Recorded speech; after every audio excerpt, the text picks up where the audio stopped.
Ever heard of Nightmare? Like a lot of other games in the 90s, it came with a VHS which you timed with your play. The character on the video would give you instructions on what to do while you played the game in real time. Being a scaredy cat, I refused to play it when my mum bought it for us. My brother was disappointed about not being able to play Nightmare, but my mum had a solution. She brought out Rap-Rat. It was a cheap, dingy little thing catered to kids my age. You went around the board, collected cheese, and the first player to reach the end would win. It seemed simple enough, and since it reminded us of Mousetrap, which we didn't have, there were no objections. We popped the movie into the VHS and set up the board. The first part of the video was just a simple explanation of the rules as well as instructions on how the game worked. Then, Rap-Rat came onto the TV. He was not what any of us had been expecting. My smaller brother, who was only 3 at the time, immediately left the room crying. The rat did not even resemble a rat. The ears were far too big. It had a mouth lined with 2 teeth, and the inside of the mouth looked almost swollen. The most striking part about the thing, though, was the eyes. They were large, glassy, and fish-like.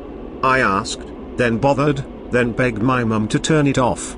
Rap-Rat suddenly shouted loudly, screaming and wailing, saying, "Wait your turn!" in a demonic, low-pitched voice that was not at all like his normal obnoxious, nasal voice. In the background, we could hear the narrator saying, "He's Rap-Rat, and he's the boss," over and over again in an overly serious tone. The video was indescribable. Images crossed the screen in quick succession, overcut with Rap-Rat's expressionless eyes. The images were some of the things I was afraid of at the time. A person looking over a balcony, a hornet slowly stinging someone's eye, an extreme close-up of a tarantula, a pit full of writhing cobras, and a bloodied syringe filled with green fluid. We immediately turned the video off, and I ran out of the room screaming, slamming my door. It took my mom 20 minutes to convince me that the video was gone, that I would never, ever see it again. I had nightmares all week about Rap-Rat. That wasn't the last time I saw Rap-Rat. While my girlfriend and I were preparing to move in together, I was cleaning out the closet of my room and found Rap-Rat again, with the same VHS and the same board game inside. It was almost perfectly intact, save for a thick layer of cobwebs and dust bunnies on top of it. This was strange. Didn't my mother get rid of it? And what was the game doing in my room? I let out a bit of a gasp when I found it, and my girlfriend came into the room, asking what was the matter, breathing harshly. I said, "Rap-Rat." She laughed a bit, asking if it was a joke. I shook my head, explaining that it wasn't. She didn't believe me, and nobody did, and I decided that the only way to prove it to her was to show her the video. I borrowed my neighbor's VHS and played the video for her. However, the images had changed. I saw a clown, its nose bursting and spraying blood onto the screen. I saw a woman alone in a dark room. I saw a man being forced to pick up white-hot metal and hold it in his outstretched hand, turning his hand to a leathery mess. The scratching I heard as a child continued, picking up louder and louder. Then, Rap-Rat showed up and began twisting and convulsing, its arms thrusting this way and that. The costume wasn't a costume animaria, the felt was real fur. Its face wasn't plastic, but instead a bristle of thorns with teeth. The eyes turned inwards and suddenly popped out again. Rap-Rat's huge fish eyes were inside out, staring right at me, watching my every move, my every expression. It grinned widely and gestured at my girlfriend and I with a single, outstretched, inhuman hand. I could hear the faintest scratching at my front door. The TV went blank and showed static. The scratching got louder. It wasn't scratching anymore, but thumping, the thumping of tiny feet on wood. My girlfriend embraced me in fear, and my senses kicked in. Before anything else could happen, I stopped the video, ejected it and unplugged the VHS. The scratching stopped. When I looked out the living room window, nothing was there. The police showed up soon after, warning us that a neighbor had seen a figure outside of our door and had called in concern.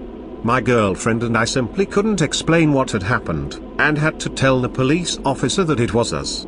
I was furious that a children's game was terrifying me. I went to pick up the tape, but the VHS burned my hand. It felt like I had touched a Bunsen burner on the highest setting. We had to get the oven mitts from the kitchen in order to take it out, and even then it was scorching hot. I brought it outside, tossed it down on the sidewalk, and crushed it with my winter boots. My girlfriend and I had nightmares every night. We would both wake up in the middle of the night, and describe eerily similar images that we saw in our sleep. The scratching would always be there at night, when lights were off and the room was pitch black, save for the moonlight coming in through the window. Now, though, the scratching would happen every time I went near the front door, and every time we said Raprat's name. It sounded as if something very small was dragging something across the ground outside of the door. Pacing. Waiting. I would simply wait, with the covers pulled up to my neck, until I succumbed to exhaustion. At this point, I was determined to sue the company for damages. The first thing I did was call my mother and ask where she got Raprat. She had no idea. I found a merchant who sold versions of Raprat and asked how I could get in touch with the company. He sent me this email. I don't know about the game, but I know it was created by the same people who created Nightmare. The company is called A Couple of Cowboys. Try them. I did a bit more research, and discovered that the company became defunct in 1994. Only 2 years after the company created Raprat. I discovered why they did soon after. In 1992, the year of the game's development, A Couple of Cowboys had commissioned a manufacturing company in Haiti to create the doll portrayed in the game. The company who created the puppet ran a sweatshop, where they forced women and children to produce the various components of the puppet, including the felt and plastic of the doll. One day, a young Haitian girl got her arm caught in the industrial sewing machine. The spring loader, unable to handle the weight on the machine, came loose and struck the child's neck, killing her instantly. A few days after the funeral, the mother of the child came to the factory, demanding to see the owner, who denied that he had anything to do with it. In a fit of rage, the mother said that the blood from the innocent would seep into every crevice of the doll, every component with which it was created, and all who touched it would die. She claimed to have summoned a fear demon and screamed, at the top of her lungs, "Apparat will curse you." The owner simply laughed and told his corporate bosses about Apparat. They spread the joke from person to person, and the game was renamed Raprat, a loose anagram of Apparat. Each recitation of the name Apparat brought with it a greater and greater curse. Only 2 years after Raprat was created, the company was shut down and the owners hired by Mattel. There were stories of the workers begging for days off, skipping work for weeks and weeks, finding the puppet in strange places. Soon there were the stories of suicides.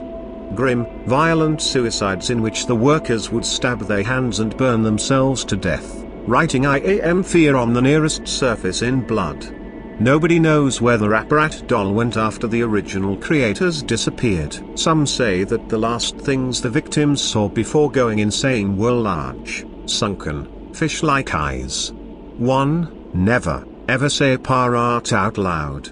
Saying a demon's name out loud is an invitation to them, a calling. If you have already done this, it cannot be undone. 2. Do not try to speak to or contact Apparat. 3. Avoid being awake between 3:30 a.m. and 4 a.m., when Raprat is the most likely to try to scare you. The VHS is back. I thought I stomped on it, smashed it to Kingdom Come, but it's back. I found it in my sock drawer yesterday. This time, I was ready. A whole bunch of people have been contacting me, trying to get the tape or some sort of video from the board game. My answer to you is that it's just too dangerous. If I did that, it could very well drive you insane. Scare you to death. The video, and the game. and Raprat itself has some sort of strange power. Raprat follows me everywhere I go. I see little shadows in the corner, or hear sounds coming down the hallway when I'm the only one home. If Raprat is there, it will let you know, but it will never let you see it. Until it's too late, of course. A lot of people have been watching the normal video from the normal board game. That's the thing. Raprat can be normal. It will trick you into thinking it's just a puppet, and then stalk you day and night.